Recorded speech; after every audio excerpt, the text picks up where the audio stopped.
রহমতুল্লাহি ওয়া বারাকাতুহু। কেমন আছেন সবাই? আশা করি ভালো আছেন। আজকে আমি আপনাদেরকে আমার ফার্মের কিছু অংশ দেখাবো। ফার্মে শীতের দিন আমার ছাগল কীভাবে রাখি সেগুলো আপনাদেরকে আজকে শেয়ার করবো ইনশাআল্লাহ। এই যে দেখুন আমাদের ফার্ম। রাতের বেলা যেহেতু আস্তে আস্তে শীত পড়ে, তাই আমি 200 পাওয়ারের একটা লাইট লাগাই দিছি যাতে ওদের শীতটা একটু কম লাগে। আর আশেপাশে যে কাগজ দিয়ে ঢেকে দিয়েছি যাতে শীত কুয়াশা ভিতরে প্রবেশ করতে না পারে।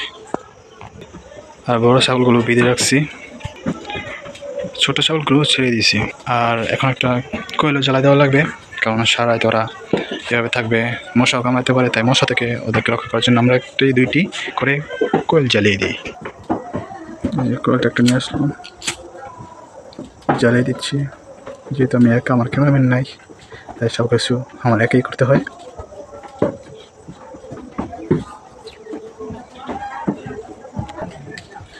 এখন কলটা আমি নিচে দিয়ে দেবো যাতে ওদের মশা না লাগে, সমস্যা না হয়। তাহলে আসুন আমার খাসিগুলো দেখাই আর আমের পাখিগুলো দেখাই আপনাদেরকে। এখানে 2টি খাসি আছে উপযুক্ত, আর এই যে আমার পাখিগুলো। আমি একটি মাঝে লাঠি দিয়ে দিছি যাতে ওরা রাত্রে লাঠির মধ্যে বসে ঘুমাতে পারে। ওরা সারাদিন লাঠির উপরে ওঠে, নিচে নামে, খাবার খায়, পানি খায়, আবার রাত্রে উপরে ওঠে, সারা রাত এভাবে ঘুমিয়ে যায়। তো ভিডিওটা আর লম্বা করবো না।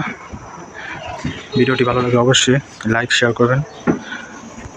সবাই ভালো থাকবেন, সুস্থ থাকবেন। আসসালামু আলাইকুম ওয়া রাহমাতুল্লাহ।